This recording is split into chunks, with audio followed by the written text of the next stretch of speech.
자, 오늘은 신약 성경에 나타나는 기적 39번째 시간이고요. 헤롯의 죽음이라는 제목으로 같이 말씀을 나누겠습니다. 오늘 우리가 읽은 이 본문은 베드로가 박해 속에서 왜 감옥에 갇혔다가 지난번에 이제 옥문이 막 열려서 추록하게 되는 그 사건을 같이 배웠는데, 그거 이후에 하나님께서 이 헤롯이라고 하는 핍박자, 그의 권세를 정리하시고 복음의 길을 더 넓히시는 장면을 우리가 같이 읽었습니다. 그래서 여기 두 가지 내용이 나와 있는데 20절부터 23절까지는 이 하나님의 심판으로 헤롯이 죽임을 당하는 이런 내용과, 그리고 뒷부분은 24절, 25절은 하나님의 말씀이 더 흥왕하고 퍼져나가는 이런 두 가지의 대조적인 모습을 우리에게 소개하고 있습니다.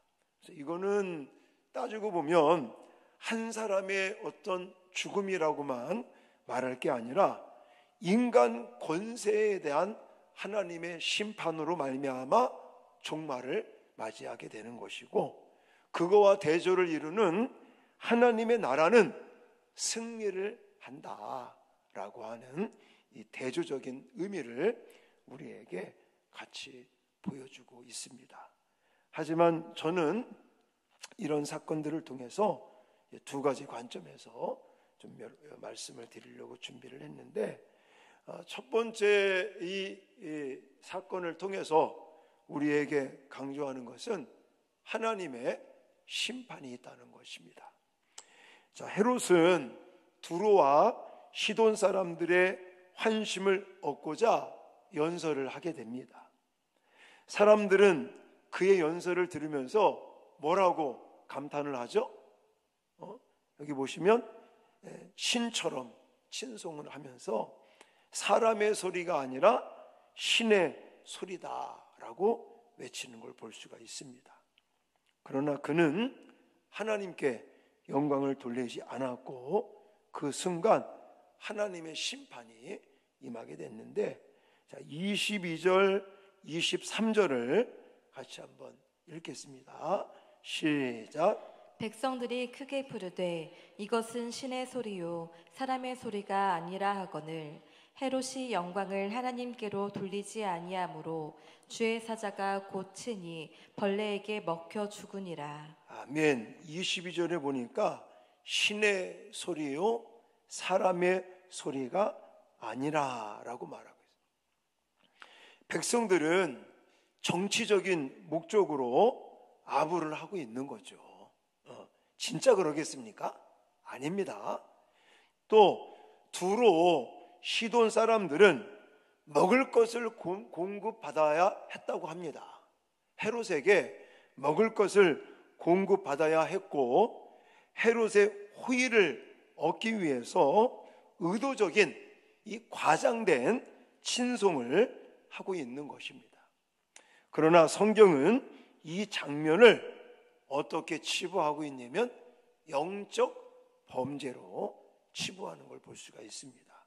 그러니까 이 지금 헤롯이라고 하는 사람은 권세를 가지고, 그리고 사람들에게 이렇게 뭔가 좀 자기의 영향을 끼치는 그런 장면이고, 백성들은 정치적인 목적과 또 헤롯을 통해서 공급받아야 될 것이 있기 때문에 쉽게 말하면 아부를 떨고 있는 거예요. 그러면서 착각에 빠지는 거죠. 그래서 하나님만이 받아야 될 영광을 이 헤롯이 저는 훔쳤다 이렇게 표현을 하고 싶습니다. 자, 그러니까 하나님께서 받아야 될 영광을 가로채고 있는, 훔치고 있는 이런 이 모습들이 결국은 타락의 시작이다라고까지 저는 말씀을 드리고 싶습니다. 자, 23절로 보시면요, 뭐라고 말하냐면 영광을 돌리지 아니함으로 라는 핵심적인 문장을 놓치시면 안 됩니다.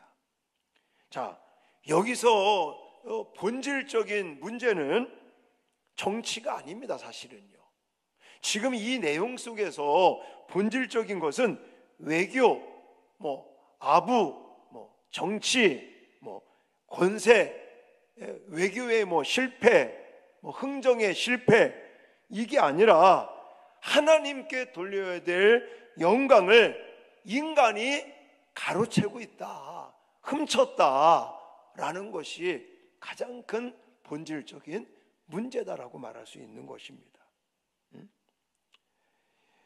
하나님께 돌려야 될 영광을 인간이 차지하려고 하니까 결국은 이것이 어떤 결과를 낳았습니까?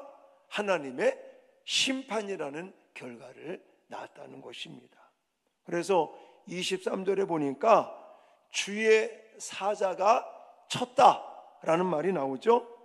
이것은 단번에 죽는 것이 아니라 치명적인 질병을 주면서 고통 속에 점점 죽는 것을 의미한다고 사전에 나와 있더라고요. 그리고 요세푸스라는 사람 혹시 들어보신 적 있죠? 역사학자인데 이 요세푸스의 기록에 의하면 여기서 말하는 주의 사자가 친히 벌레에게 먹혀 죽었다. 저는 옛날에 벌레가 얼마나 크면 사람을 삼켜 먹을 수 있을까? 어떤 벌레일까? 이런 고민을 상당히 많이 했었거든요. 과연 벌레라고 표현을 하고 있는데 도대체 어떤 벌레길래 사람을 그 벌레에게 먹혔다? 이게 도대체 뭘까? 굉장히 좀 궁금증을 가지고 있었는데, 이게 요세푸스라든지 이런 문헌에 볼 것 같으면 벌레에게 먹혔다는 것은 우리가 상상하는 것처럼 벌레가 얼마나 크면 사람을 삼킬 정도의 그런 벌레, 이게 아니고요. 요세푸스가 이렇게 말합니다. 내부 장기에 발생하는 급성충, 다시 말해서 기생충, 이런 거 있잖아요. 이 기생충 같은 것들을 의미한다라는 거예요. 그래서 겉으로는 영광의 정점에서 연설을 하고 있지만 그의 속에는 죽음의 기생충이 점점 자라서 결국은 역사학자인 요세푸스는 헤롯은 심한 복통을 5일 동안 앓다가 사망했다, 이런 기록이 있더라고요. 그러니까 우리나라 성경에는 제가 아마 상상했던 것처럼 여러분도 그렇게 상상하지 않았나요? 벌레가 얼마나 컸으면 그 사람을 먹어 삼키는, 이게 어떤 벌레일까? 근데 그게 아니고 이 내장이라든지 위라든지 이 내부에 있는 이런 기장의 장기에 거기에 기생충 같은 것들이 이제 막 자라서 복통을 5일 동안이나 앓다가 결국은 사망을 했다, 이렇게 표현하고 있더라고요. 자, 어쨌든 여기서 제가 좀 강조드리고 싶은 건 뭐냐면 결국 이 사망은 어떻게 죽었든 이 사망은 하나님의 심판으로 사망에 이르렀다라는 거예요. 그러면 왜 이런 심판을 받는 겁니까? 하나님의 받을 영광을 가로챘다, 훔쳤다 라고 말하는데 그걸 다른 말로 표현하면 교만함이다, 이렇게 표현을 할 수 있는 것입니다. 여러분, 우리가 조심해야 됩니다. 겉으로 드러나는 영광, 이때 정말 중요한 게 뭐냐면 겉에 영광이 최고에 다다를 때 영광이 하나님의 것이 아니면 가장 위험하다. 그런 사실을 저와 여러분들이 기억을 하셔야 됩니다. 그런 일화가 있잖아요. 타이타닉호라는 그 배가 침몰할 당시에 그 선장은요, 어떤 말을 하냐면, 이 배는 하나님도 침몰시킬 수 없는 배다. 그렇게 특수하게 제작이 됐다라고 자부했다고 합니다. 근데 결국은 큰 빙산에다가 출항을 해서 항해를 하는 그날, 이제는 빙산에 부딪혀서 침몰해서 얼마나 많은 사람들이 희생을 당했습니까? 자, 그런 교만함이라는 거죠. 그러니까 우리가 신앙생활을 할 때도 마찬가지인 거예요. 교만함은 너무너무 우리에게 위협을 주고 있다라는 거예요. 그래서 잠언서 16장 18절에도 교만은 패망의 선봉이요 거만한 마음은 넘어짐의 앞잡이니라 라고도 말합니다. 그리고 우리가 잘 알고 있는 나폴레옹의 마지막을 볼 것 같으면, 나폴레옹도 그 유럽 지역을 다 정복하는 그런 사람이었지만 내 권력은 누구도 꺾을 수 없다라는 교만함에 빠졌는데, 결국은요 작은 섬에서 쓸쓸히 죽음을 맞이했던 것을 우리는 알고 있습니다.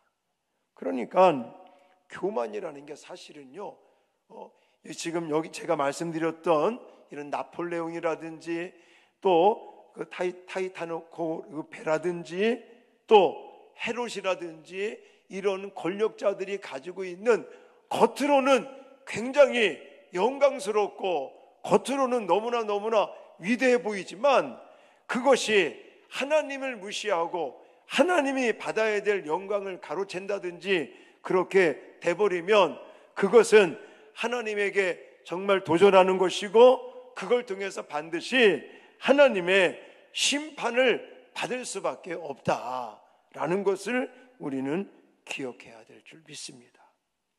우리의 삶 속에도 예를 들어 작은 교만들이 계속해서 일어나는 걸 볼 수가 있습니다. 뭔가 조금 이게 잘 되거나 뭐가 조금 이렇게 좀 성과가 좋으면 내가 잘나서 한 것처럼, 내가 뭔가 이룬 것처럼 착각에 빠질 때가 너무나 많다는 거예요. 그 교만은 결국 하나님의 영광을 빼앗게 되고, 결국은 그것 때문에 하나님의 심판을 받을 수밖에 없다라고 성경은 우리에게 말하고 있는 것입니다. 여러분, 교만의 반대가 뭐죠? 겸손함이다. 겸손함. 그래서 잠언서 18장 12절에 가면 이렇게 말합니다. 같이 읽겠습니다. 시작. 사람의 마음의 교만은 멸망의 선봉이요 겸손은 존귀의 길잡이니라. 아멘. 교만은 뭐의 선봉이라고요? 멸망의 선봉이다라는 거예요. 그러나 겸손은 존귀의 길잡이다라고 표현합니다. 여러분, 교만은 그거죠. 교만은 내 능력, 내가 열심히 내가 가지고 있는 능력을 가지고 내가 열심히 하면 뭐 다 할 수 있다라고 하는 태도를 가리키죠. 그러면서 다른 사람을 얕봅니다. 이게 교만한 자의 모습인 거예요. 그러나 겸손은 반대죠. 나보다 다른 사람을 낮게 여기고, 물론 내가 열심히 해야 되지만 하나님의 도우심이 없이는, 다른 사람들의 도움이 없이는 내가 아무것도 할 수 없다는 그런 자세를 가리킵니다. 그러면 나는 교만함의 모습이 더 많이 나타나고 있는지, 아니면 겸손한 모습이 더 많이 나타나고 있는지 우리 자신들을 한번 뒤돌아 봐야 됩니다. 그래서 우리는 정말 겸손한 마음으로, 겸손한 자세로, 또 하나님께 우리는 돌릴 영광을 내가 절대적으로 흠치지 않도록, 가로채지 않도록 날마다 하나님의 이름을 높여드리고 하나님께 친송과 영광을 돌리는 저와 여러분들이 되어야 될 줄 믿습니다. 그래서 교만은 결국 하나님의 심판을 부른다라는 것을 기억하시고요. 이거와 반대되게 이제 헤롯은 죽었지만 하나님의 말씀은 더욱더 나날이 흥왕해 가는 것을 볼 수가 있습니다. 그래서 인간의 권력은 사라지지만 하나님의 말씀은 절대적으로 꺾이지 않는다.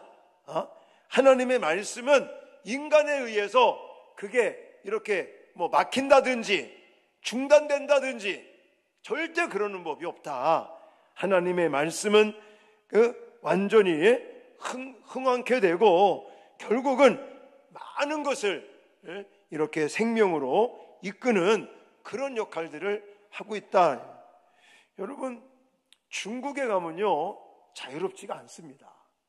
저도 그 전에 열방신학교 강의를 일주일 갔다 온 적이 있는데, 예를 들어 월요일 날 이렇게 이제 택시라는 걸 타고 갔다가 골목길을 이렇게 갈 때도요 절대 한 길로 안 갑니다. 혹시나 공안들에게 발각이 될까봐 길도 예를 들어 오늘은 A 코스로 갔으면요 또 내일 갈 때는 B 코스로 가고, 하여튼 그렇게 조심스럽게 하고, 우리가 그 전에 다 들었지만 우리 교회가 협력하고 있었던 표석만 선교사님 같은 경우는요 추방을 당했습니다. 이제 늘 중국에 가서 열방신학교 강의도 하시고 학생들을 케어하시고 한국에 한 3개월 4개월 만에 왔다 갔다 하시는 그런 사역을 하셨는데, 한날은요 이제는 아시아나 항공을 타고 그 다음에 청도라는 공항에 딱 내리려고 준비를 하고 있는데, 비행기가 도착하고 한참 있다가 두 사람이 올라오더랍니다. 그 비행기로. 그러더니 선교사님 부부 앞에 딱 쓰더니 한국말로 이제 그만하라고 그러면서, 다시 비행기 타고 한국에 가겠습니까? 아니면 감옥에 가겠습니까? 어떻게 그냥 다시 비행기 타고 한국으로 나왔죠. 그렇게 추방이 되고 지금까지도 못 들어가시는 거예요. 리스트에 딱 올라가서. 자, 그만큼 중국 땅이 이렇게 자유롭게 막 복음을 전하고 선교하고 이게 자유롭지가 않습니다. 그런데 중국에 예를 들어 예수 믿고 신앙생활 하는 사람들은 줄어들까요? 안 그렇다는 거예요. 그렇게 감시가 심하고 정부가 인정하는 3자 교회가 아니면 지하교회들, 가정교회들은 인정을 안 하고 정부의 어떤 감시나 정부의 말만 듣고 있는 3자 교회들만 존재한다고 하는데 안 그렇다는 거예요.